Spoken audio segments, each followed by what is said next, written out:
Hello, everyone. Welcome to the LARP Tales podcast. My name is Oliver. On this episode of the LARP Tales podcast, we are joined by Cass. Cass is a LARPer and plays in the Empire LARP system here in the UK. They are currently in the Nation of Dawn. Their character holds the title of Knight Protector of Summer as of this recording. So we talk about Empire LARP, we talk about the Knight Protector position in Dawn. We also do touch on things like bleed and representation in LARP. Before we get to that though, the normal housekeeping: if you are watching us on YouTube, give us a thumbs up, click subscribe if you are new to the channel. If you're listening on an audio platform, give us a 5-star review, we appreciate that. Check out our Patreon if you want to support us in that way. You are under no obligation, of course, to do so. With that all out of the way, let's get into our conversation with Cass.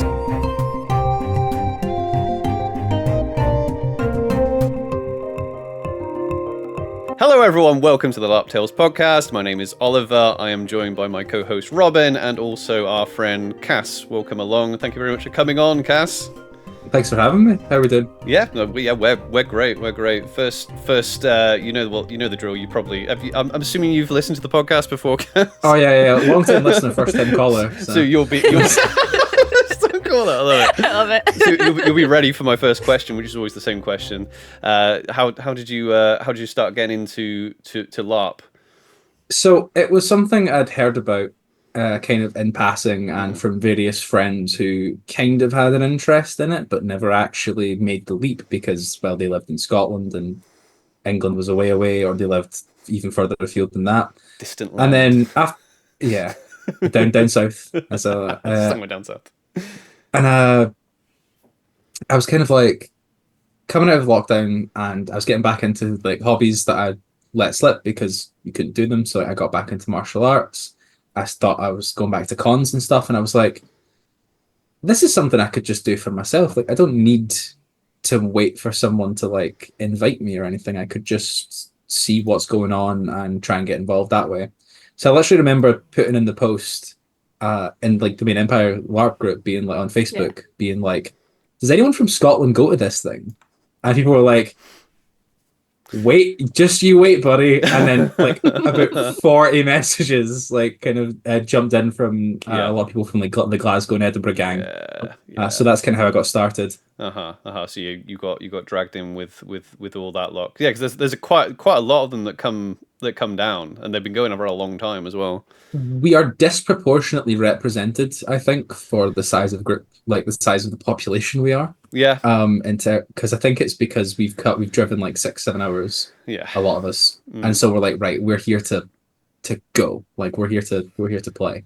Yeah. No, we're not here for just a little jolly. Not just going to show up and be like, yeah, I'll just see how it goes. That was the thing. Like when we first started going to Empire, obviously we'd been down here for a little while, and it was the first time I heard another Scottish accent in a while, and I was just like, wow. And I remember saying to Oliver, somebody from Scotland here, and then we were walking around, and then more and more I was like, wait, it's all of Scotland here. It's this must be a Scottish thing, because Robyn's always like, we're not that big island, everyone. We're not that big an island. I mean, there are places in like California, if you drive for like 10 hours, you're still in the same state. It's a bit, to be fair, it's a very kind of British thing not to want to drive long distances, because there are places in Europe and like Australia where you'd have to drive like 3 hours just to go see your mum for a cup of tea. Aye, definitely. But yeah, that's kind of how I got my start. I went along to we're very lucky. We have a weapons practice group that runs in Glasgow a lot. Oh, nice. And so they were like, come along to this, and you can chat about like what you want to do, what nations you want to go for. And I had a few nations in mind, but then I kind of quickly solidified on Dawn as the one for me. Yeah. What other nations were you considering? So I actually made a character before I even like years ago, like before lockdown, like when I was looking at it for the first time, and they were in Navarre. They were a Navarre battle mage called Clover. But Clover will probably never see the light of day because I've spent too much money on armor. Even if Ridian meets with an unfortunate end, they'll be wearing heavy armor, I promise. Repurpose it, yeah. I really like the look of Varushka as well. Probably because like The Witcher and the Brothers Grimm and stuff are like really, really big kind of media formations, and the League looked cool. I mean, it was given Assassin's Creed Brotherhood vibes, which is actually what convinced one of my friends to start Empire, was like the League brief. Oh, really? He was like, he was like, he was hearing about Dawn. He was like, yes, it's cool. I get it. Like, it looks good. Like kind of like the very non-committal, like, that's nice, mate. And then you saw, I think it was like pictures like of like Cesare and like the Gilded Horn and stuff, and was like, hang on a minute, hang on. What are they wearing? And I was like, oh, they're like the League. They're like, Venetian city-states. And he was like, okay, yeah, no, and kind of got into it that way. Yeah, is he so those were kind of the four. Yeah, is he still in the League? Is he? Yeah. He just started at Murder Wedding. Oh, right. Yeah. Okay. Yeah. I'm sure you won't mind me saying. Yeah. He's also long time listener. Yeah. Oh, really? Shout him out. All right, Eli, how you doing, mate? Because even like when he was like getting in, I was like, oh, like here's like some videos and stuff. Like here's the interviews. I think I sent like the one with like Phil over and a couple of others. But yeah, those were like the four, and then I kind of solidified on, I really liked the look of Dawn, and Knights Errant was kind of where I wanted to start. Yeah. So I mean that's quite a, because did you start like at the actual Empire event, or did you go to a player event? I started at E2 last year. The spring summit. That is crazy. Yeah. It's people do think I've been there longer. People can't see me and like, do you remember that stuff with Yale? And I'm like, no. Like, you assume there's so many people that I assume I talk to, because I've spoken to them for a couple of events. I feel like they've been there the same amount of time as I have, and then I'll be like, oh, because you probably hear this a lot as well. Like, even though like we've been playing since 2022, and we still feel like new players, So it's sometimes odd when you come across people and they're so they're so, I don't want to say good at playing the game, but they're so they've gone in, they've got hats early, and they're getting really stuck in. So you just, when you talk to them, you just assume that they've been playing as long, if not longer. Yeah, someone not in our group, but who dates someone in our group, we were like packing down and stuff at the end of E2 last year. Beg pardon. And she was like, how did you enjoy that? And I was like, oh yeah, it was a great first event. And she just looked at me and was like, that was your first event? I was like, yeah. And I was very, very fortunate, because for the first like 2-3 events, basically to like a dance between drops from like E2, almost everything I was wearing was something borrowed or something blue. All the armor I was wearing was like was like Jez, who plays Zadkiel, and Gray, who plays Bohemond. Like, it was a lot of their armor, which was nice for the story I was playing as well, which was another reason I like playing the Knight Errant, because like we did roleplay that a lot of it was, I've just raided Bohemond's like spare linens, and that's where I got this jacket from. Or like, I borrowed, like, this used to be Zadkiel's, he doesn't wear it anymore, he thinks it's a bit, it's a bit gauche for him now. It's not really in the modern style. So he's moved on artistically and stylistically. So that was how I got. So I was very fortunate. I landed, I think, with a very good group. Who are, I think, very good to a lot of new folk. But they were extremely good to me, especially because I'd been at the practices, and like I'd spoken beforehand. They were like, they've been doing it so long. They have spare armor and they have spare weapons and stuff. Yeah, I mean, we can attest to that. Like, we started like a year before you, and even we weren't even in their group, and the Durandals Dakota has helped us out like immensely in our first event. I think they lent me because I didn't know what I was going to, and you only, I mean, obviously a lot of us probably sink a lot of money into our first time going, but even then, you're still like pretty far behind a lot of other players. So like, we bought a tent, we bought this, we bought that, we bought kit, we bought a weapon, and it's like, you don't want to also buy other weapons that you don't know whether you want to use them or not. So I think the first event, Grayson lent me a shield and things like that, and made sure that I knew what, we were both in wings and things like that. So I wore Phil's chainmail for like 3 events, I think, before mine came. it's such a good community for that though, and I always like saying that to new players coming in, being like, no, like it's okay if you don't have the finances, but you have the you want to come and take part. People will lend you things, they'll help you out, they'll keep you clothed, they'll keep you dry, but you need to be able to like reach out to people, what you did, like in the Facebook group and stuff, like, and you just end up inundated, don't you, with so many people helping you. People are so helpful, and like I find myself doing it now. Someone's like, "I'm a new player," and I'm like, "Great, where do you want to go?" Like I can see if I know anyone in that nation, things like that. It's a really good community spirit. I really enjoy it. I think it's really, just kind, I suppose, is the word I would use. Yeah, like you mentioned conventions and stuff earlier.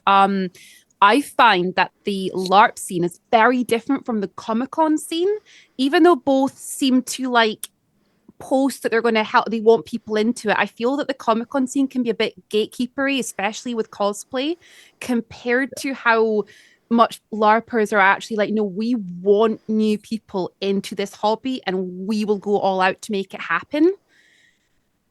Yeah. I I completely agree. I think that so the thing about like Comic-Con and cosplay is like I think the optics of it are the main draw. Like, those people who build a following off cosplay and they make amazing stuff, and I'm not like disparaging in any way. But for most people, LARP is quite a inward looking thing for them. Like oh, I did this cool thing and it might get on the wiki, like absolutely, but it's all about more about the stories people tell and more about the narratives they're involved in.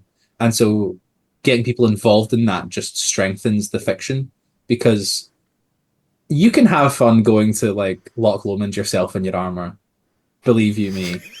But like the more people who buy into it, the more the shared world becomes real. Yeah. And I think that's what the big draw of Fest LARP is. And I think that in cosplay and like in cosplay competition is like one of the big thing they advertise. There's almost the incentive to be like not quite mine, but like these are like my trade secrets. These are how I win contests because I'm really good at stitching this way, or I have these wig styling techniques or armor make, and it's all really cool. But like at LARP, you want everyone to look cracking, because if your group all looks cracking, you look like a unit. You look cohesive, exactly, and you build this shared world. And I think that's probably, if I had to speculate, I think that'd be what the difference is. Yeah. No, yeah, I like totally agree with you there. So I've got this like stoic image now in my head of it's just like a normal weekday, and here's Brydian standing at Loch Lomond, random dog walker in the background, just standing there waiting for someone to come and look. Some American tourist thinking, oh, they're like, still dressed like that over here. Wow. I believe they'd say that as well, to be honest. So go on, sorry, Robyn. Sorry, I was just going to say, so I met you as Aranel. And I can't remember if it was your first event or if it was the E3 that I met you. I think we met properly at E3. I'd heard about Aranel at E2. Like when I got there, and I was like kind of asking about like who are the who are the Knights Protector, who are the Senators and stuff like that. And like your name came up and said like, it's a really cool person, Mortaire. They're like quite goth, and I was like, oh, cool. So yeah, I think we met E3. I think it was the first time we interacted was on the like Varag Soulflare skirmish. I think that was our first time. The one we like smashed, because I think everyone kind of was so gassed for it, and there was it was didn't know it hit them. In my defense, no, nothing to defend at all. Apparently, people had tried to kill this person twice already. And I was like, well, this is going to be hard. So I am going to flatten them. No, that was good fun, because I remember like obviously then interacting with you when you then got your first hat at your second ever event, which is absolutely badass. It was what was it about it that attracted you? Why did you want to go for the hat, and how did you feel with doing that? So I thought it would help me with my test of metal, and there became this running joke of me doing things that I thought would help with my test of metal, that people would go, Brydian, that's the kind of thing you think would make you a noble, wouldn't it? And you'd go, well, you'd think so, wouldn't you? Things like that. So my test of metal was to act as the captain on a successful minor conjunction that wasn't Dawnish. And so at my first event, I went around, I did a bunch of skirmishes. I was in my armor all day at E2. And if you recall, E2 was scorching. I was like running through it the last minute with people being like, yeah, come on, we'll see how you get on. And I realized the problem was, yeah, I was showing up, I was earnest, I had a reasonable amount of common sense, and I was reasonably good with a sword, but people didn't know who I was. And I was like, well, what's the quickest way to make sure most people figure out who I am quite quickly? And it was causing an upset, was what I landed on. I was like, great, how do I do that?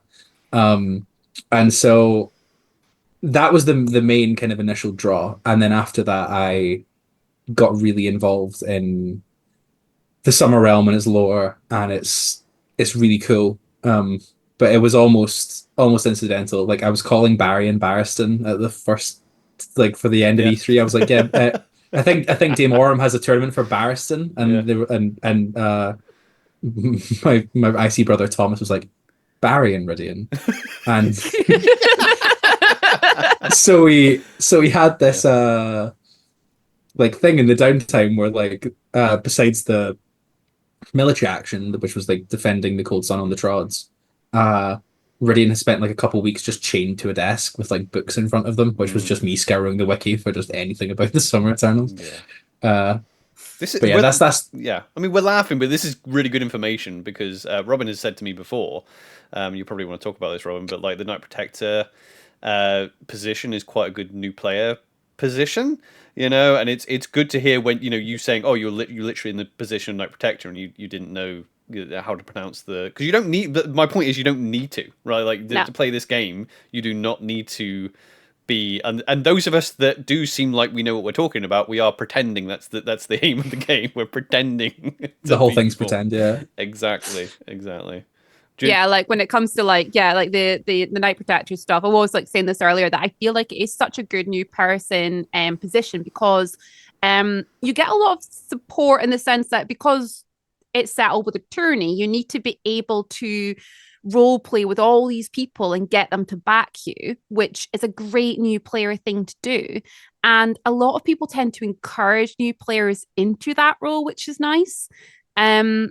And then obviously when it comes to learning things, like when I first went for it, I was literally like, I don't know any of the Winter Eternals. I don't know anything about that. I just know I want to go off and fight things. Like that's all I wanted to do. Yeah, my IC motivation was I need everyone to know who I am and fast, so they'll start trusting me with things. And the way I sort of do that was I was like, right, who do I know, and who do I know will not support me? And it was kind of like, can I do this political exercise of who are good fighters who will back me, and who won't? And I remember getting a bunch of people on side who were like, yeah, we'll help you, and then we're gonna fight you. And I was like, oh, okay. So like the House Glade Warden gang were like, yeah, we'll fight you for it. And I was like, okay. I'm not negotiating from a position of strength here. I kind of just have to take what I can get. And I think a couple of the Wolfborn people were much of the same. But it was a lot of fun. It's one of my it might be my like single standout moment in LARP was doing, because I was the Black Knight for it. And some people have been like, well, how did your team know who you were? And I went, because I did this, right? Like that's how they knew who I was. Was doing the very dramatic Aowen style mask grip of like, here I am. I'm not a noble. I am no noble. I am no noble. Why don't you two describe for people who, because we've talked about Knight Protector a lot. Why don't you two like describe because you two are Knight Protectors. Why don't you describe what the deal is with like nobles and Black Knights and things like that with tournaments for people who don't really know how it works in other nations?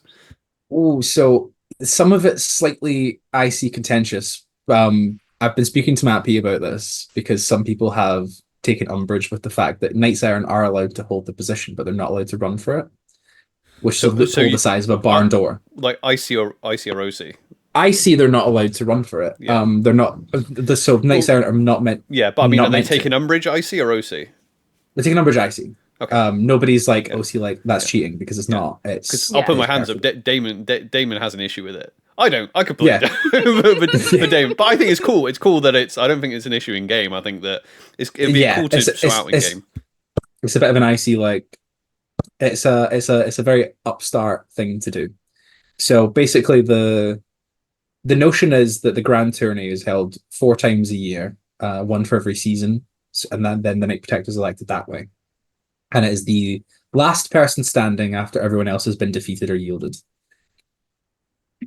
So it's a big stramash, and it tends to emerge one side kind of clears, and then they sort that out between themselves. I think is what I've noticed the 4 times I've seen it now. Yeah, because I think I didn't see your first one. I didn't see Iron Elves, but I did see Nymeриa's, and that was pretty definitive. It was a little bit overkill, wasn't it? Well, it was a bit overkill, but I loved it. I was like, kill him. I was like, fuck it. It's a mass weakness. I was like, well, we've spent the mana, we may as well do it. In for a penny, in for a pound. Yeah, like. But it's a bit of an interview for like running a skirmish or organizing something. So like, because this is what I put to the Archmage of Winter was asking me about it. I think in History and Virtue, and I was like, or it might have been in a letter. I can't remember. I was talking about it with the Archmage of Winter, and he was like, "Well, what's the point?" And I'm like, "Well, if you can't convince people to come scrap for you in the Glory Square, how are you going to get them to go through the Sentinel Gate, where like actual bad shit could happen? If they're not willing to put their reputation on the line for you, they won't put their like life on the line for you." Was kind of my point. And if you can't identify who would be good at that, that's the other thing. It's showing your own wisdom, really, isn't it, on who you choose to support you, and making sure you know who is actually against you in that ring, which is quite interesting. But also, like Oliver said, it's a bit of an interview for like, hey, if I come across a big bad Winter Herald, this is what it's going to face out through that gate. It's going to get all of this power. I will not be losing people on my side, and this is how I intend on doing that, which is pretty cool. The rules for a Night Protector tournament, so they've changed a little bit throughout the last couple of years. There was a time when the person wanting to be Night Protector didn't have to actually be in there fighting. I don't know if that was technically allowed or not, but there was people in there who would win, and then instead of them being the winner, they would nominate and be like, "Oh, I've won. I name that person as Night Protector." I think it was a holdover from like the senator elections, where senator didn't have to obviously be a combatant. And I suppose technically nobody does, but it definitely helps in the kind of things Knights Protector do. I think it was a holdover from that. Yeah, that's how we used to do the senator elections. Was we used to have a fight, and then they're like, okay, maybe we should be voting. And then I quite like that we still do the martial, because I've heard people speculating character and out characters, just like, oh yeah, should we have to fight in the nut? But it's like, but they've made it very clear, PD, because they're giving you all skirmishes and highly combat likely encounters, that it is a fighty role, so I see no problem with keeping that as a tournament. I think that Dawn's really good for that. I think the emphasis on the Night Protector is that there are many, many glorious things. And combat is one of them. And that's absolutely fine. As long as you don't make it, that's all that's cool in it, because it's absolutely not. In fact, some of the most cool shit I've seen had nothing to do with fighting, like art and poetry and music, and like leadership and like statecraft and the Senate and stuff. Like none of that requires you to fight. But it's okay for you to be like, yeah, no, this is the fighty role, and this is the strong arm of the Empire when it comes to dealing with the realms. I did hear something funny though. I wasn't playing when the senator tourneys were a thing, but have you heard of postal voting? So Phil told me about this story. Where the Dawnish senator elections used to have this concept of postal voting, where if you wanted your candidate to win and you were in another nation, you would like send a courier over with like some Scots meat, and that would be your postal vote in the Dawnish senator elections. I like that though. I like that. But that's kind of what you can do in the Night Protector thing, Yeah. But like Robyn has. I said this on one of our previous podcasts. Like Robyn has like laid out a blueprint for how to win those tournaments, because I see it from, I know it's anecdotal, but for me, like I was a noble this year, I was a noble last year, as Godric, and I had quite a few abilities, and I could do some stuff in the ring. And not once had anyone come up and been like, "Oh, are you fighting for anyone?" However, when it comes to skirmishes, lots of people say, "Oh, you're coming on this skirmish," and I'm like, I don't know what you're capable of. Whereas if people show me what they're capable of in that tournament, then I'm like, well, they were organising that tournament. They got everyone on side. They organised a mass call, or they had loads of resources. So yeah, I feel safe going on a skirmish. Absolutely. It's a show of force, and I think that was what was detailed with the mass weakness over the tourney. I was like, yeah, we've got this, and I was like, nice. It was I didn't think I'd funny. get to watch it because but I got my 15-minute smoke break to come vote in the Astolat election, which turned out to be a lot longer than we thought, because it was running a bit behind with the coronation and it got a bit confused. So I got to stick around for the Night Protector tourney, and it was incredible. That's awesome. I didn't know if you would be able to come and actually support, because obviously, so like another rule is that Knight Protectors, if you're a Knight Protector, you cannot fight in another Knight Protector tourney. But we can support one another in other ways, and we can help each other. So like that sort of thing. That's why I think one of the biggest pools in this game is making friends, making allies in character, and creating those reasons to help each other. Because Radian was able to help, although he wasn't able to come and fight by himself. But that was still pretty cool. Absolutely. I had someone wanted to be a proxy, and I was like, so I didn't have one for the first couple of events because I thought it'd be a bit gauche to ask a noble to do it, and I didn't really want to ask any Nice Iron either because, well, it's a bit gauche for them to be doing it anyway. So it was kind of like in a position where I was damned if I did, didn't. And then someone was like, "I'm interested in it," and I was like, "Right, I want to hold it for another year or so." So I'm happy to take you on as a proxy if you can complete a challenge. And my challenge was support Nymeria and have a decent showing in the tourney and don't get whacked. Don't get jobs basically. And he did it with aplomb, because here we are. So that was the beginning of our role-playing relationships. We're having a little ceremony for him, hopefully at the start of the next event, where we kind of swear him in. Yeah.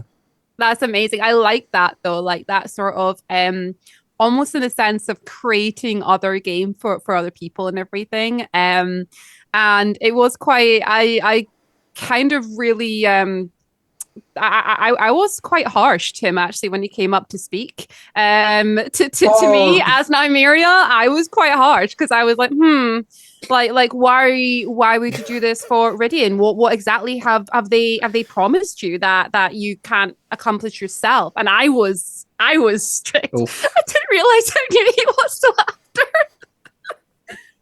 It worked fine. Okay. That's brilliant. I didn't know he's not mentioned that to me, IC or OC. Yeah. So it's history and virtue. Yeah, that was well, to be fair, yeah, because I think I saw him speaking to you at History and Virtue. I saw Artie speaking to you at History and Virtue, but I didn't. I thought, oh well, he's just being a go-getter. I didn't realize you were. Oh, it was good. Oh no, it was good. I'm glad, very glad that he did it. Yeah, but obviously, I think it was the three of us. I think actually we were discussing Knight Protector. We were scheming Knight Protector winter stuff as he approached us. So it was the three of us. There was Damon, Nymeria, and Lucan, and we were huddled in a corner, and we were giving the daggers at anyone who approached her. He came up and was like, "Oh, excuse me." And we're like, there's a photo. There is a photograph of this encounter, by the way. It's got the back of his head, I think, and you just see the three of us death staring someone. That's who we're speaking to. Wonderful. Yeah.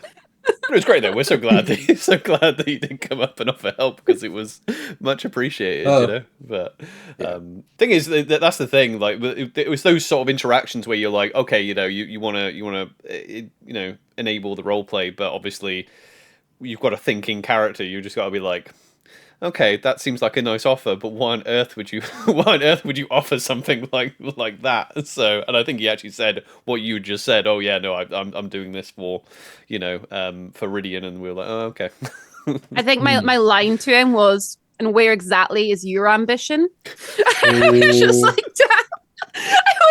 I think you had actually said something to me like through Messenger or something like after the event to say it was a new player, and I was like, oh shit.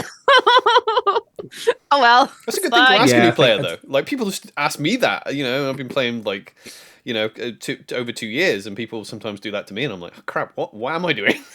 Oh, Ash did that to you last event, didn't Yeah, he? I He was know, like, so Damon, what is your ambition? You took I'm doing this, this, and this. Yeah, no, yeah, but what do you want to do? Yeah. I'm sorry, Morrigan's calling me. Bye. See ya. Bye. Oh dear. So obviously you've done all the Night Protector summer stuff, but you've got another really cool and new exciting thing that you've been doing with our new throne. What has Yes. Tell us about that. What's that been like? So that's been a lot of fun. So it actually happened completely organically because Rosa and I like are mates. Yeah. Because she's up in Glasgow a lot. And before we even spoke about it, before she was even like elected, before I even actually knew she was running, there was the new captain of the Throne Guard, Florian, was on a before we knew this, he was just some bravo on a rakish dueling tour, and he was like, I'm gonna duel someone in every nation. And he was like, well, I've heard from the Dawnish nobles that this young upstart has won this tournament. Why don't I fight them? And I was like, great, square go. Like absolute Gallus changeling energy. And so we fought. Like we had a duel in the league. It was a lot of fun. It was 3-1 to me. Not that it's important. It's very important. It's pretty important. It's a little bit important. It's important to the story because it was basically an audition. Because I didn't know secretly was an audition. And I was like, great. And that was at E3. That was just after the grand tournament. That was that. I was like, great. That was a fun bit of roleplay. File that away under cool person I've met and had a fun interaction with. And then next event, we go to the Senate for the throne election. And I was watching it, and I was like, it was the one that Vesna ran for the first time and gave this like amazing speech, and I was like feeling it. I was tearing up. I was like, yeah, like let's go. And we got there, and she got the last vote she needed. And I'll remember John and me being like, I can't remember what the cutoff was. I think it was like 26 or something. When he's like, the Senator for Ossium has 25 votes. And I'll never forget that one of the little civil service prep people came up and was like, actually, the Senator for Ossium is voting for herself, so she has 26. And Johnny was like, yes, I was building to that. That's right. Yeah. That's right. I think Rose has told that to us as well. That's right. Yeah. And I was like, because I was kind of like nudging the as close to the front as I could get. Yeah. Even though I had the like banner with me, so I was gonna take it back to God, and then I realized this was on. I was like, I'll go with that instead. Yeah. And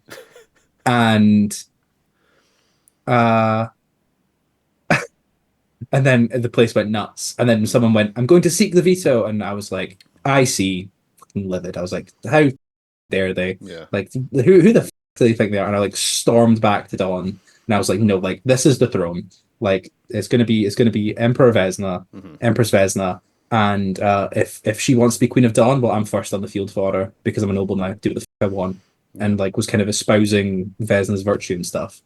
A, because Rose is my mate, and B, because Vesna had done these amazing things and had always kind of made time for me. I see, even though as a senator was very busy and had been like an ally of our house. And then I turn around and Florian and Keegan are there, and I'm like, oh, hello. And we kind of take a walk and talk. And Florian's like, so I was coming to find you because I've been Vesna's bodyguard for a while, and she's asked me to be captain of her throne guard. I'd like you to be on it. I was going to interview you, but then I saw you loudly swearing at people in the Glory Square, being like, no, she's brilliant. So I think that probably ascertains where your loyalties lie in this regard. And I was like, should be a prerequisite for someone's throne guard having them. Yeah, to be honest. Loyal. Are you willing to be like, nah? Yeah. And I remember like being like, listen, like, because Beaumont was running for the throne a while ago, and I was like, Vesna, out of all the candidates, was my second choice, but then it goes 1-2 and there's a major drop, so it's absolutely fine. I'm totally on board with it, and we had a chat, and then the next event, kind of after the Long Dark, we had the like auditions and stuff. And I went. I wasn't gonna go because I had a meeting, but then the meeting kind of got moved, so I was like, I'll go anyway. Yeah. And then we had the big kind of uh the big audition, and it was like a line fight in the middle of the league, and tents got kind of pulled down and things got knocked into. It was a big stramash, Really? a big Oh my bit of God. chaos. We missed this. Yeah, Yeah, we yeah, definitely missed this. like people like were like falling because like the guy not the guy lines, but like the lights and stuff hanging off Oh, yeah. posts got snagged and wet, and like everyone was going a bit nuts. And then we had 2v2s. So it was just a big brawl to start with, and then It was a line fight with like Yeah. a VIP, like to protect, and then they basically had to try and get them Oh. or repel them. It wasn't just it's like Grand Journey style go. capture the flag style, just like protect this. And then we had like 2v2s, and Florian is a brilliant role player. Just this absolutely changeling Bravo Smarm was like, this is not a place to win glory. There's things in Dawn if you're into stuff like that. And then I just looked across at Vesna / Rosa because it was Rosa's day and didn't want to be like a dick about it, but I just kind of went and mowed like full send, and Rosa was like, yeah, obviously. So like people are announcing their names and they're like, yes, I'm this person of the marches, and or like I'm this Strider of Navarre, and people would kind of dip like, and I kind of walked out and was like, I'm Radiant Durandal and I'm the first sword to the next Queen of Dawn, and everyone kind of went, oh no. Damn. And then we had a good fight. And then got in the throne guard and got to the coronation and got to go to a meeting with one of the heralds who came to visit Cool. Vesna, which I think I wrote to Nymeria about, being like, Winter Herald might be a little bit snubbed. Should be fine, but keep an eye That on was it. a juicy letter as well. And I was just like, okay, what's happening? Crap. So got to do that. And it was a lot of fun. Like some really, really cool stuff. One of my favorite moments from LARP comes from that like coronation stuff was the two nations that were the best, in my opinion. And it's just it's my opinion. And the two that made me like feel something like quite visceral was Highguard, and coming in at number 2, because Vesna's like procession walked down their kind of main road. Yeah. And there was like 7 people standing there, like ringing bells each in turn, like reading a passage from scripture, like about the way of virtue. And I was like, this is cool. Yeah. Um, It should be Highguard's time to shine, really. Like this is the thing. it really was. I was like, this is amazing. Mm. And then the next one was we went to the Navarre circle, and they were like all singing this song they wrote, and it was really good. And then they sung another song, and it was called Painted. It's on SoundCloud. It's beautiful, and they sang it in a bit of a round, and I was like choking up. I was like, this is like gorgeous, and you could like see everyone buying into the fiction of like, yeah, we're fighting this unkillable enemy, and we'll fight them for you. And it was like and that was the one that really, really, really got me. Oh, that's really cool. That's really cool. I feel like even just hearing just 2 of those, I feel like Dawn's probably close to the bottom of that list on that procession. I think Dawn's got a little bit muddled. I wasn't sure what went on with that. I wasn't. But I feel like thematically it works because Vesna's not like, this is all in character stuff. Obviously, like Vesna's not Queen of Dawn yet. I feel like that moment is still in like Rosa in her game as Empress has that in her back pocket to have a real cool Dawn moment. Because I'll be honest, because as a noble, it was great. Saw our new Empress and I was like, okay, cool, new Empress, have a clap. Anyway, get out of our glory square. We've got senators to elect. Basically, that was kind of the vibe, because we had it in between the Knight Protector and the senator election. So it was just like, oh yeah, great, okay, off you go, and then let's get to business type thing.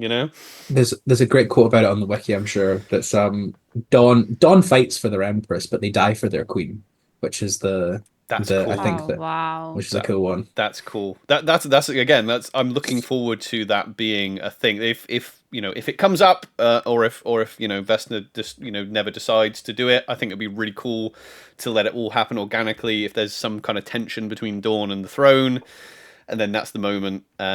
We should probably explain. Who wants to explain the whole like Queen of Dawn thing for people who have no idea what it is? I don't mind. Yeah, go Doing for it. that. Yeah. Basically, in the days of yore, the Empire was 8 or 9 distinct nations, Mhm.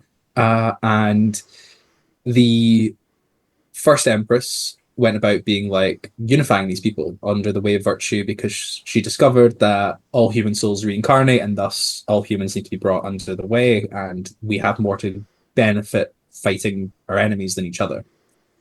And one of the things that she did was like, right, the throne is the head of state. The throne of the empire is the head of state. It's not a dictatorship. We have a senate, we have representatives and stuff, but for all intents and purposes, they are in charge. Dawn has a long-standing tradition of the monarchy. The monarchy of Dawn isn't hereditary, much like the throne of the empire isn't hereditary. It's elected by grand tourney.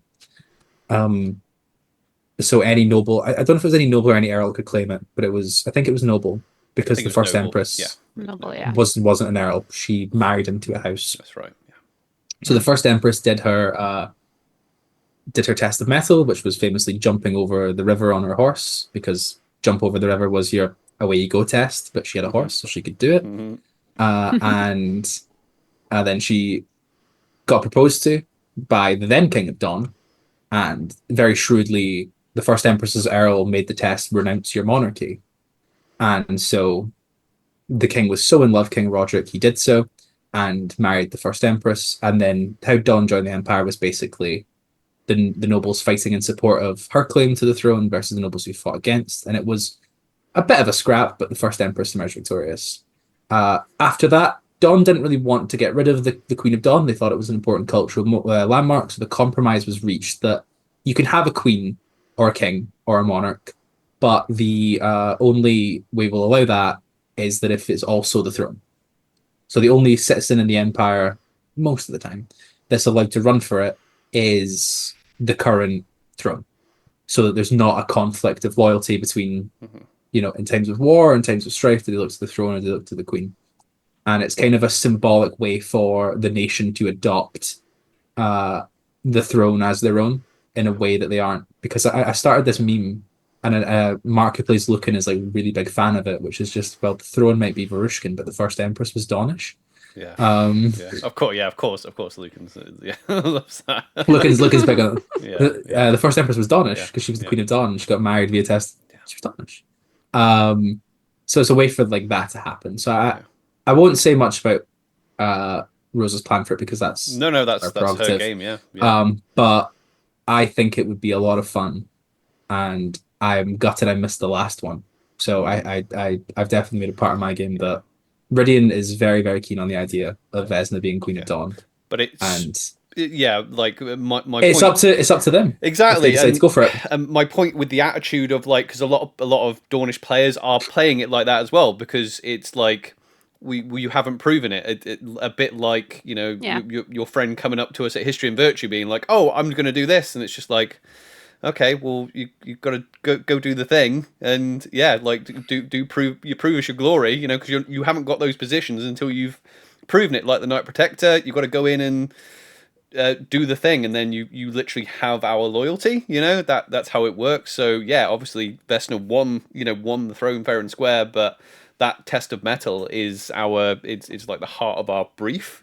So but it's going to be so cool to see what because hopefully something comes up like really organically that causes a little bit of tension, with Dawn or something like that, and then she'll be, because that's the thing, it's also a little bit of a like ace up the sleeve as well. Like there could be a big fallout, and then all Rosa has to do is just like win a tournament, and then we're like, okay, we're all cool, we'll go die for you, basically. no problem.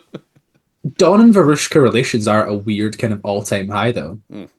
Which is they're an odd couple, I think, of nations to be like best buds right now, but they absolutely are. If you look at the wins and just even like on field.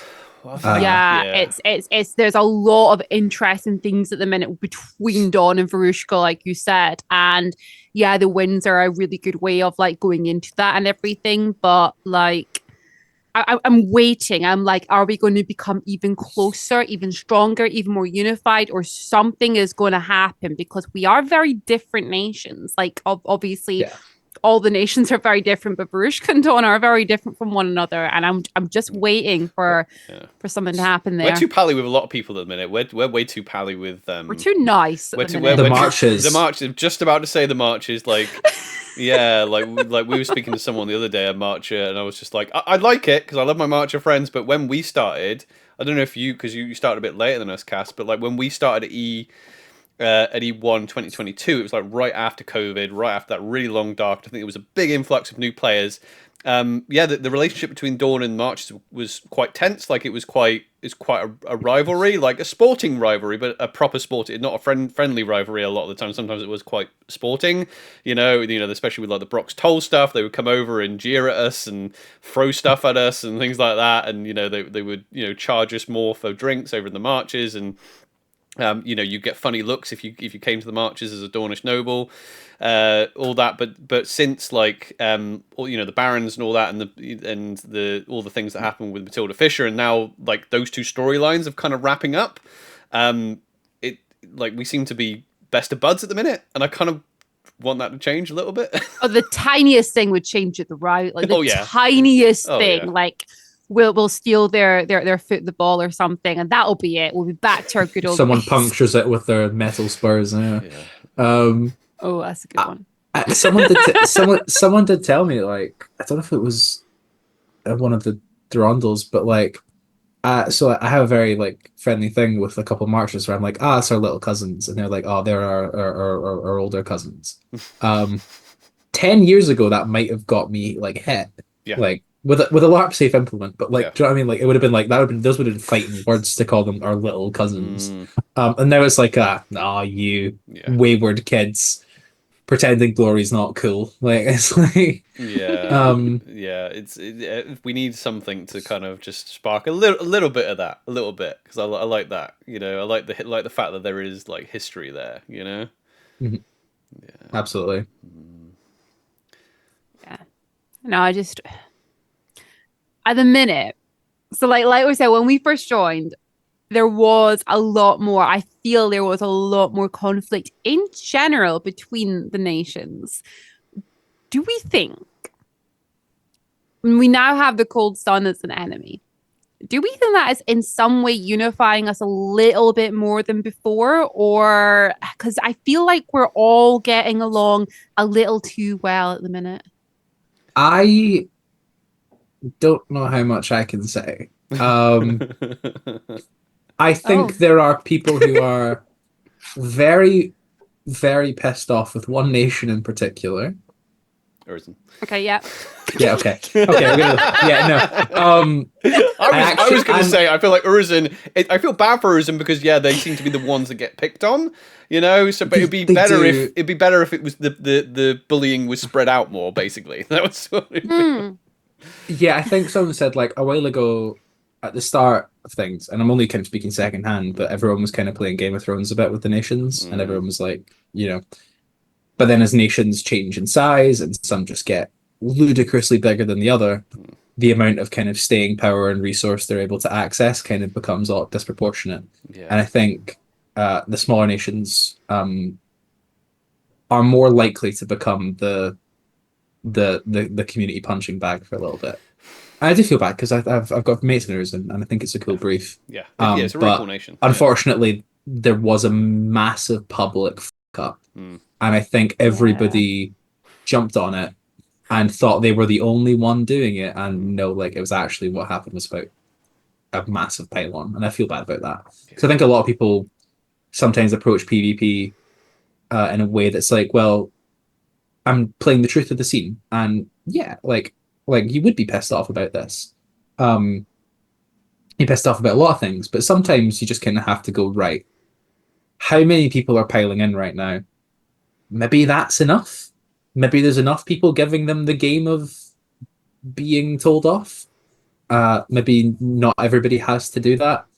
So I've kind of kept my involvement fairly limited in terms of that. If someone asks me, I'll tell them what I think I see. But I've not been one of the people who's actively been seeking out the perpetrators and telling them their every name under the sun, because I think there's enough people doing that.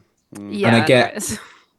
and I get why. I get why they played the truth of the scene. It set us back a lot of time in terms of the campaign. I'm sure you guys attend military council and stuff. Like I'm sure they've made comments as to the exact time frame, which I think is a bit find out and play for me to like say right now. But it's not an insignificant chunk of time that it's cost.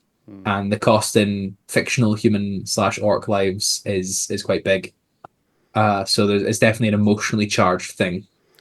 Yeah, the PvP thing is weird because I like the way like I've not heard that kind of expression before with this like that truth in the scene thing, because sometimes I feel like I don't like the feeling it gives me sometimes, or maybe by proxy for other people when, like you say, they're reacting to what their character would think, and then sometimes even PD like retroactively tells you are wrong to react that way sometimes. Like not wrong, but they'll say, "Oh, remember this, remember blah, blah, blah," and it's just like, well, Yeah. but you gave me all this information. You gave me something to be invested in. I was invested in it, and someone's done this, which was antithetical to what I was trying to do, and now I'm upset at those people in character. And then after the fact, sometimes like, "Oh, but remember, don't take out on Arisen or don't take out on whoever it is. Just remember this." And I'm like, okay. Sometimes it leaves a bad taste in my mouth. I don't know how you feel about it. I understand that completely. I definitely feel it sometimes. I I have made and here's the thing, like nothing is ever more important than how someone feels because it's pretend. But definitely there are some people who I think enter into PvP a little bit recklessly. They're like doing big controversial things, and then when they receive IC blowback and OC, like you should not be getting OC blowback for IC actions at all. But they get like the IC like pushback of like, well, no, like that's our mate, or that's something we care about. Like, why would you put this territory on the line, like that kind of thing, when that's where my family's from? And they are a little bit surprised at that reaction. I'm like, I think it is just the truth of the scene, and that like if you do something that would upset my character, they will respond in a way that's upset. And if that's like triggering or that upsets you, or of course, like just let me let whoever it is know, and I'm sure everybody who's at all reasonable will be like, yep, no worries, we'll walk that back, we'll find an alternative. But I think it definitely bears considering. Like, if you're playing a PvP political game, there will be an icy thing, and I think on some level, you have to manage that in yourself before you do stuff. Like I knew when I became Night Protector, I was going to be ruffling a lot of feathers because that was my like intended mode of stepping out to do what I did. Was I want to cause an upset, and some people role played the IC of it like very very well, like so some of it was just ludicrously funny. One of my personal favorites is, well, the only reason Rydian's the Night Protector of Summer is because they're Bohemon's bastard child, and he's making up for all that lost time by giving him an imperial title. That's such and a I Game was of like, Thrones thing. I was like, sure, okay. And I had to be like, well, he was flatly the last person I asked to help me, but okay. It was that. Well, yeah. So, I mean, I see a hat on, so he should be because he's setting you. It's to do his test of metal. Then he shouldn't be helping you. So. He was the last person I asked. I was like, all your nobles. I was like, all your nobles are going out to help. Do you want to come? And he was like, yeah, all right. But then we see IC hat on. I do see the resemblance. I'm like, oh. On you go, kid. On you go. I believe he's been asked to comment on it once at Murder Wedding by Eli plays Isaac, and he just went, "You have similar eyes," and that was like the only comment that was offered. Yeah. So it's fun to play. But there are some people who were like, and I've kind of heard that were like OC upset, and I'm like, I'm not here to OC upset anyone. Yeah. None of us are. Yeah. None of us are. Yeah, like no one's here to do that. Like, I was just here to like play the game that I'm scene. paying for. Yeah. And so that's when I kind of felt a bit shit about it. I was like, come on, like I've got no issue with whatever icy rumor you're starting about it, because it's a game, and I'm quite good at managing that. Is when people are saying things, OC, that I think I'm like, that's perhaps a bit much. If you get me. Yeah. And I'm sure Definitely. I'm sure I'm kind of speaking to the converted, because I think a lot of people in similar positions to me, yourself included, Robyn, probably feel the same. Probably heard some people, I don't want to say jealousy or whatever their motivation was. I can't ascribe motivation to it, but were like, well, the only reason that happened is because you did this. And my personal favorite is, I heard someone saying once, well, that person only became senator because their friends voted for them. And I was like, that's that. Yeah, technically, yes. that is true. That is kind of how it works. That is, you're correct, but I don't know if your kind of thesis is correct. Yeah. I don't know what you're trying to say with that. Yeah. Like, there is, with this game, we're all human, and we're all going to have those feelings and those emotions. And it is so important to keep things icy. And when things go OC, it's one thing you OC, that's when we talk about bleed. It's one thing you OC getting upset or struggling with an interaction, having a conversation about it. That's one thing. But to OC, like, you know, go online, go into forums, go into Discords and put a load of things out there, that's when you're like, no, now you're just turning into a bit of a bully, really. And it's not actually progressing the game. It's not helping anything. And there's no real need for it. Also, we're all playing, like, it is a fake game. You know, it's not like it's a fake game, but it's a fake world. We're playing fake people. Like like I'm currently, like, I've had a couple of like doubts recently. There's been a part of the game that I've been kind of interested in, and I've felt there's been a couple of comments where I felt a bit, is this being gatekept from me because of my OC identity? You know, I won't say any more than that, because like I'll see how it plays out. But no, I've definitely felt like, oh wait, like you know, I feel like I've hit a brick wall in, you know, but that's your opinion on who should have these positions or who should be entering that game.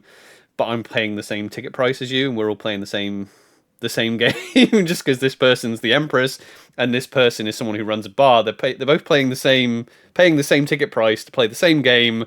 They should be able to pursue each other's lines of play if they so wished. You know, it shouldn't have anything to do with your identity or who you are or your age or anything like that. You know, absolutely. I will say that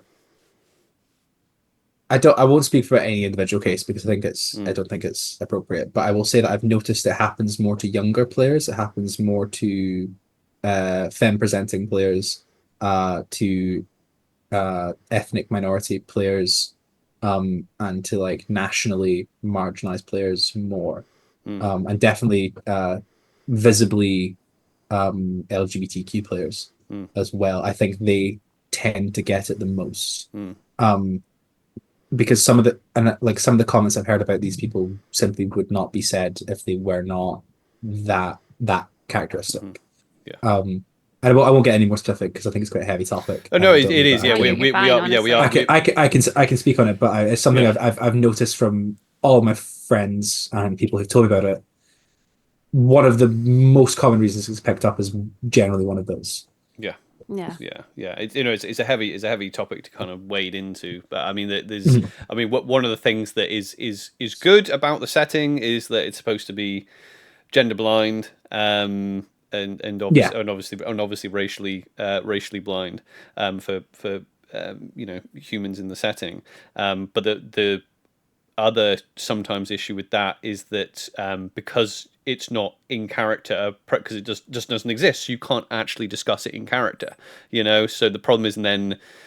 So this is the, you know, one of the issues I've come across. It's like, then so their only option is to discuss it out of character. You know, so that it's like, we have to bring this up out of character, and then it becomes an out of character thing. You know, so it's not very difficult to maneuver in the game when you can't talk about it in the game. You know, absolutely. Yeah. It is such a heavy topic, and it's like one of these things that I can see people are trying very hard to address the issue and to go forward with it. I can see that PD are trying with it. It's one of these things where it's like, how do you actually address this? Like, we've created a gender blind system, but I think we know that it's not really gender blind, because there are a lot of, when we look at what you just said, Cass, there are a lot of things that come up and you start to notice the same things happening again and again. And I don't have any solution to it. That's the thing. I don't know how you actually fix that. I think it's a way of thinking and a way of moving forward with it, really, isn't it? Yeah. Okay. I'm going to give an example just to be clear, right? So, like, femme presenting people in the military game, right? It's very difficult for me to be like, oh, yeah, like in character. Obviously, you want equality of opportunity, but then if I'm like, right, okay, there's an issue. If I go, right, who's interested in Lance commanding, I can't. There's no in character justification for me to just single out femme presenting people because we're in a gender blind. That's an example of what I'm talking about, and I can't say to you in character, oh, does your house have any people of this type, because it's gender blind, you know? Yeah, and I think it, at least at the time it was made, I think it was the right move, because I think in other LARPs, like there's like Game of Thrones systems and stuff where like sex and class are very big parts of the themes of the game. Yeah, I think that's a lot easier to moderate in a game where there's like 80 people versus 4,000 people, and I think it was definitely the right move in that respect. But I totally get you. Like you can't, like to me, I see definitely like there's no attitude of gender-based discrimination, but for a there's not a way for me to verbalize that when I see it then in character. I kind of have to drop OC and be like, I think, and I don't know if there's an ideal solution. I don't have a solution. It's difficult. That's the thing. It's a difficult one. It's really difficult. Yeah, without talking about it out of character, like there's and talking to PD about it, I guess, but yeah, I know friends who have brought it up to me, and I just try and be vigilant when I can, and yeah, I definitely notice it with those kind of categories. That's quite a good point that you made there, the whole like being vigilant when you can sort of thing. Because I think once people realize something is an issue, they're more likely to be able to be vigilant, pick up on it and things like that. And it's something that is slowly getting better. It's not brilliant. And I think it does affect everyone. But like you said, there are specific groups that do get affected quite a bit more. And as someone who is femme presenting and trying to really make waves within military side of it and out on that battlefield, I do kind of get a bit of pushback sometimes that I feel like I wouldn't have had if I wasn't femme presenting. But then, like you said, people just being a bit more vigilant, a bit more like out there about that makes quite a big difference. And I think, but again, that's OC, isn't it? That's an OC thing. It's not IC. Yeah. Yeah, I want to circle back around to the to the bleed thing. That was something you brought up earlier about like being prepared. Because we had a real good response when we talked about bleed. We did an episode on bleed. So there was a lot of things going on at that kind of time when we decided to do an episode talking about bleed, and a lot of people had a real positive kind of like they came up, and even in at the most recent event, they said, oh, and there's a lot of LARPers that hadn't even heard the term before. They hadn't even been like, they were like, oh, I didn't even know that was a thing. And then a few people put comments on saying, oh, I felt this way like 4 or 5 events ago, and I didn't realize that was bleed that I was feeling, But one of the things that I kind of wanted to make clear, and it's like something that you sort of brought up, was that you were like, oh yeah, it's like preparing yourself to go into the PvP thing. But I think a lot of bleed, I don't know if you'll have any experiences on this, but a lot of bleed, especially for me, is it pops up without you realize. So you think you're prepared for the PvP, you're like, right, I'm going to ruffle some feathers, and then someone says something and you're like, oh, I'm getting OC feelings here, Absolutely. And it's not an exact science, of course it isn't. Like there's just a chance that something could be reminiscent of something and it could upset you, or it could go a bit further than you had anticipated. And in those situations, like, yeah, it's just one of those, you have to kind of it's a scary thing to do, but I think you have to advocate for yourself. Mm. You have to be, mate, I'm not upset with you, but I need this to step down a bit. I need us to like walk down the volume. I need you to take a step back just because I'm feeling kind of closed in on. Things like that I think are really helpful. And I think it's easier when you know the person. And I think it falls into one of those things that in an ideal world it wouldn't be your responsibility, but unfortunately it is, and people can't always tell. Like one of the first things that it's a slightly different example, but sometimes people really sell their injuries on the battlefield. And I go, fuck, like, are you good? And they're like, yeah, no, I'm good, I'm good, don't worry. I was like, okay. Like one time I was fighting this guy with a big shield, and the rule, like with the head stuff, like I was like tipping him, like just gently, like on like head and shoulder, and I cracked him for the death blow, just kind of right there. And he fell back and went, "Rah!" And I was like, I did not hit him that hard, but I'm just gonna go check. So I kind of leant over and was like, "You good, mate?" And he's like, No, honestly, safest death I've ever had. I was like, great. I was like, great, execute, and then just kept walking. Yes, like, I had that exact same thing. I remember it was during the Druge kill count event, and this Druge was hiding under a shield, right? Literally, the shield was bigger than they were, and they were just like this. And I went okay, and I took my sword and like slid it under the shield to basically stab him, right, to kill him. And he I got him, but then I couldn't see where the sword went, and he like threw his shield, and he's like holding his crotch, being like, "You got me in the balls," all this stuff. But he was selling it really well, and I'm like, crap, did I actually get you there? Because I know that I wouldn't have had to stab that hard, and I know I just slid it, but he was like, no, it's all good. I just thought it'd be fun. Yeah, so like the similar example was at Murder Wedding. One of my mates, they don't really very often go into super intense RP.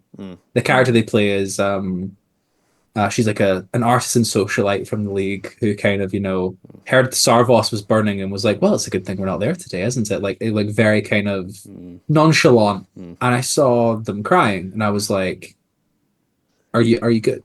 And she was like, yeah, no, sound, mate. Like I'm just like really in it. And I was like, my bad. And like it was one of those where I'm like, I'm glad I checked that you were okay, because I'd rather be wrong about that and like kind of slightly break the scene than my mate be upset and me not check. So it's kind of like one of those. Sometimes it's really difficult to tell when someone's like really playing the anger of the scene or the sadness, and when they're actually suffering. And so sometimes you just have to be like, mate, I can't right now, or I need this adjustment. I want to like nail down what you said just now about like it's on you, because I like a lot of things I struggle with when people come to me with like seeking advice for LARP. Like, so, we get a couple of people like reaching out, people who haven't even been to Empire and want to come, but they have anxiety of some kind, and it's very, very difficult for me to give advice in that way, because the nature of the game is like you kind of have to do it yourself, and like you said, even the check-ins, or when you need to like let someone know that you're not all right, OC, like no one's, unfortunately, I can't really say, oh yeah, go get a ref and they'll follow you around and they'll tell the person when you're uncomfortable. You kind of have to do it yourself, and that's tricky, right? Yeah, and I think when you know the person you're role playing with, you can kind of take it to a greater height, and more immediately. But when it's someone you don't know, obviously, I would never go like full tilt, like, angry Glaswegian screaming at somebody. Like, I don't really know. I even play my changeling boon most of the time as a kind of like soft, kind of like cold rage, because I feel like if someone just hears, yeah, but they'll go like that. I want the day to come when Ridian full on loses it. I want to see them full on lose it at someone.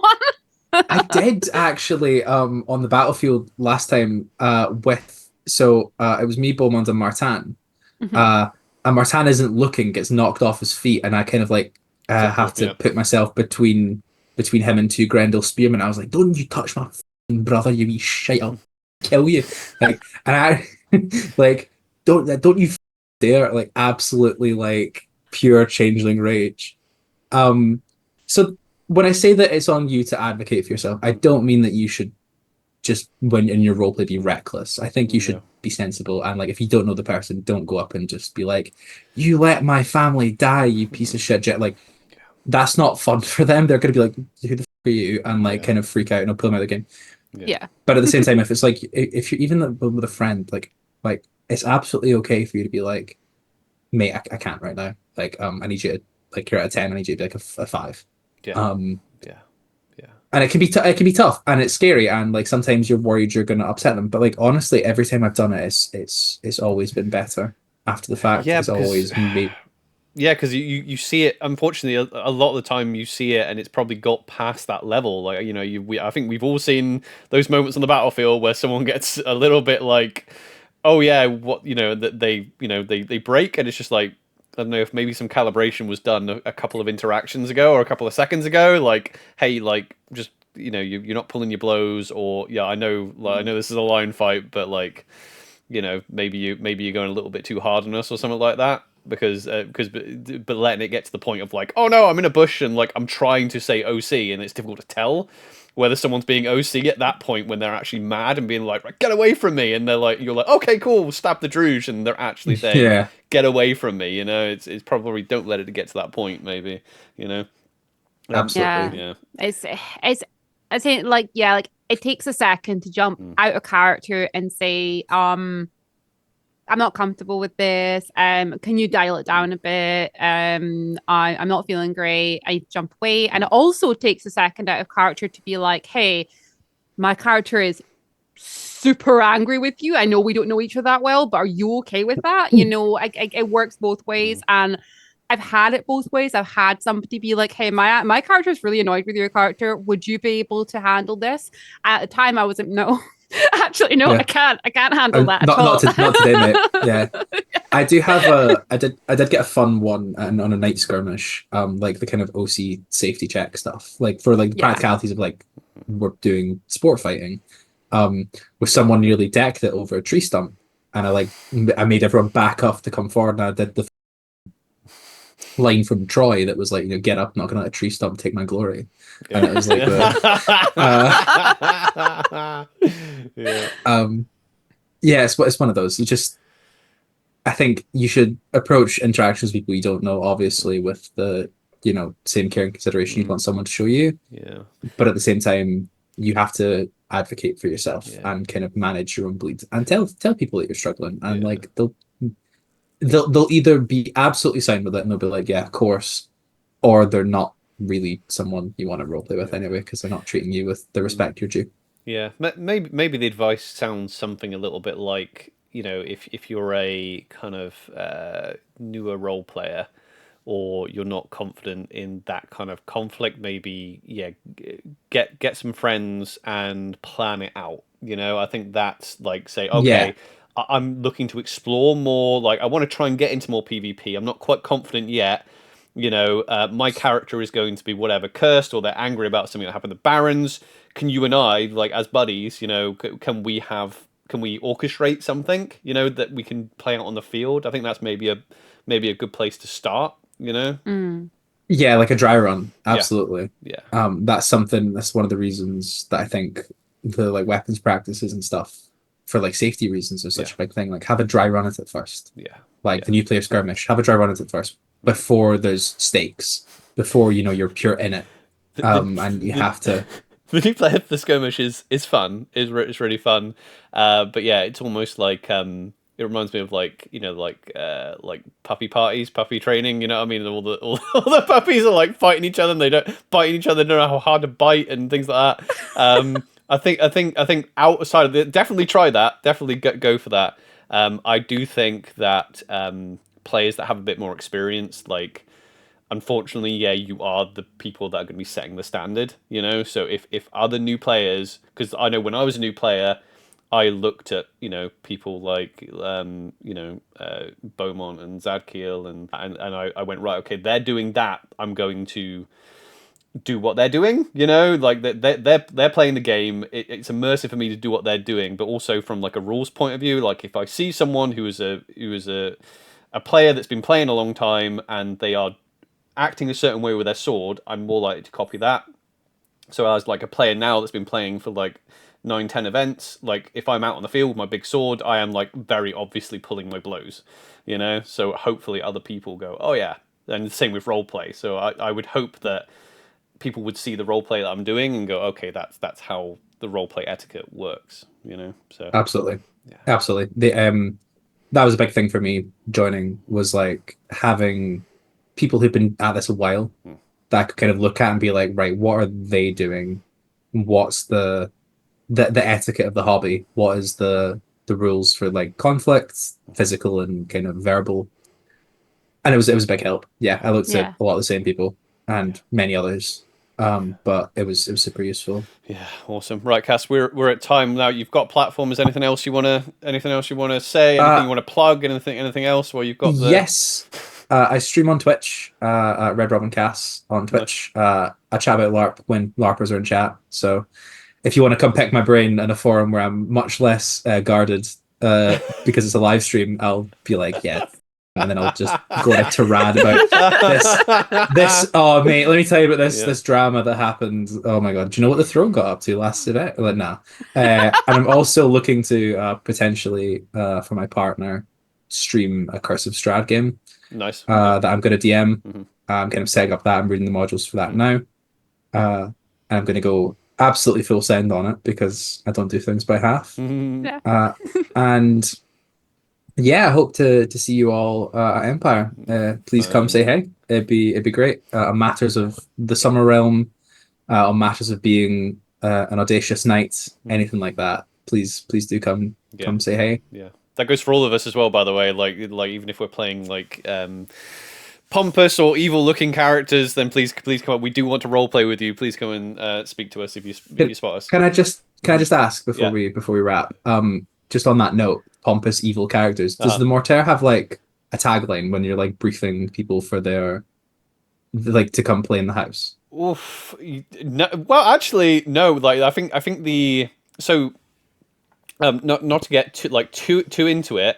The original idea from the house perspective, because Morrigan came to as the Enchantress of House Mortaire, the idea of the brief was that we're an old house that have been away from Anvil for a long time, but we used to have a reputation for being badasses basically, and we slowly kind of became a little bit more reclusive. And Morrigan came and went, oh yeah, I want to be friendly with everyone.